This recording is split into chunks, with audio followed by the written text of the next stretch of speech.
नमस्कार, गोजेरी किचन गार्डनमध्ये आपले स्वागत आहे. आणि आज आपल्याला करायचे आहेत पालक फिश.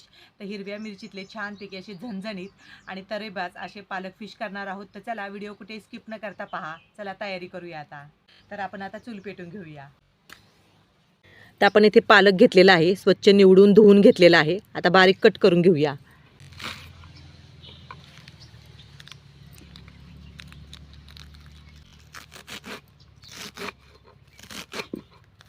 आपला पालक येथे चांगला चिरून झालेला आहे. आता आपण तवा ठेवूया.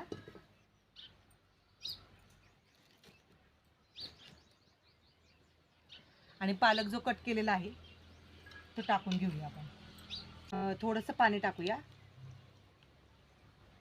आपल्याला वाफवून घ्यायचं आहे. आता आपण झाकण ठेवूया आणि एक 2 ते 3 मिनिटं फक्त वाफवून घेऊया. तर आपण इथे वाटण काढलेलं आहे. कोथिंबीर, हिरवी मिरची आणि लसूण आणि आलं. आता हे बारीक करून घेऊया. आपलं वाटण इथे आपण चांगलं असं वाटून करून घेतलेलं आहे. म्हणजे थोडंसं ओबडदोबडच आपण वाटलेलं आहे. हा चिलापी आपण मासा घेतलेला आहे, स्वच्छ धुवून ठेवलेला आहे. आणि चिलापी मासे चवीला छान लागतात. ताजे ताजे भीमा नदीचे मासे आहेत. आता यावरती आपण हे जे हिरवं वाटण केलं होतं ते टाकून घेऊया. आणि थोडीशी हळद, चवीनुसार थोडंसं मीठ टाकूया. आता हे कोटिंग आपण करून घेऊया माशांना, म्हणजे मसाला चांगला आतमध्ये मुरला जाईल. मसाला चांगला आपण लावून घेतलेला आहे. 10 ते 15 मिनटं आपण झाकून ठेवूया. 2-3 मिनटं झालेली आहेत. आपण झाकण काढूया. आणि पालक आपला वाफवला आहे. आपल्याला जास्त पण पालक हा शिजवून घ्यायचा नाही, कारण की मग जीवनसत्व नष्ट होतात. त्याच्यामुळे आपण इथे थोडासा पालक वाफवून घेतलेला आहे. आता काढून घेऊया. पालक आपल्याला थोडासा थंड करून घ्यायचा आहे आणि बारीक असं वाटण करून घ्यायचं आहे. आणि आपण इथे पालकाचं पाणी हे काढलेलं आहे. पालकाचं पाणी आपल्याला हे ठेवायचं आहे, म्हणजे टाकून द्यायचं नाही आहे. पालक आपण इथे बारीक अशी वाटण करून घेतलेली आहे. आता एक 10 ते 15 मिनटानंतर मासे आपले चांगले मसाल्यांमध्ये मुरले गेले आहेत. आता आपण तवा ठेवलेला आहे चुलीवरती आणि आता तेल टाकून घेऊया आपण.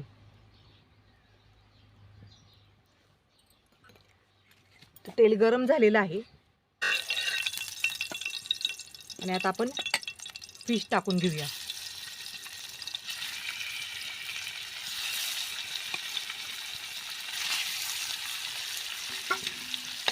तर फिश आपल्याला चांगले तेलावरती असे चांगले खमंग असे परतून घ्यायचे आहेत. तर ही फिश, पालक फिश खूप चवीला छान होते. तुम्ही नक्कीच अशा प्रकारे पालक फिश करून पहा.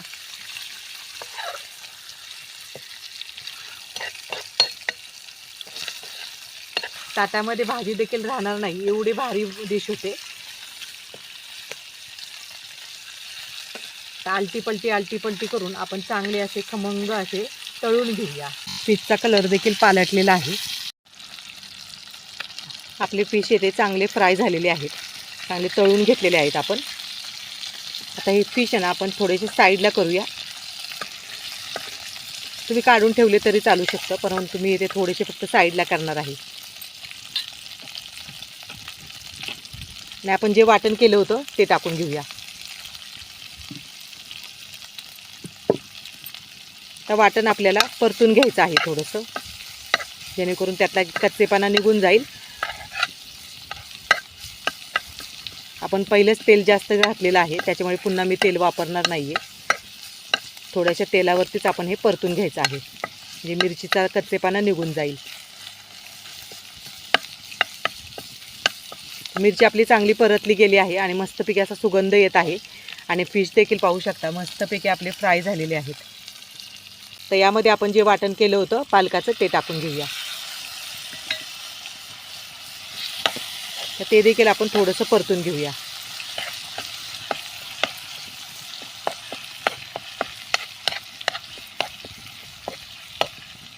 अगदी साधी सोपी रेसिपी आहे आणि चवीला म्हणाल तर एक नंबर लागते बघा. तुम्ही परत परत अशा प्रकारे फिश करून पाहणार.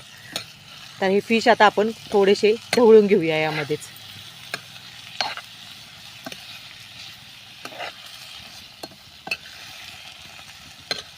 आणि आपण जी मिरची टाकली होती, मिरची कोटिंग करून ठेवली होती ना, त्याच्यामुळे हे फिश खूप छान लागतात. म्हणजे मसाला चांगला आतमध्ये मिरचीतला मुरला जातो. पालक देखील आपला परतला आहे आणि फिश देखील परतले गेले आहे. वाटणाचं आणि आपण जे पालकाचं पाणी होतं ते टाकून घेऊया. आणि जास्त पातळ पण ही भाजी करायची नाही, लपतपीतच करायची, म्हणजे आपल्याला भाताबरोबर ती किंवा चपातीबरोबर अशी खाता येईल व्यवस्थित.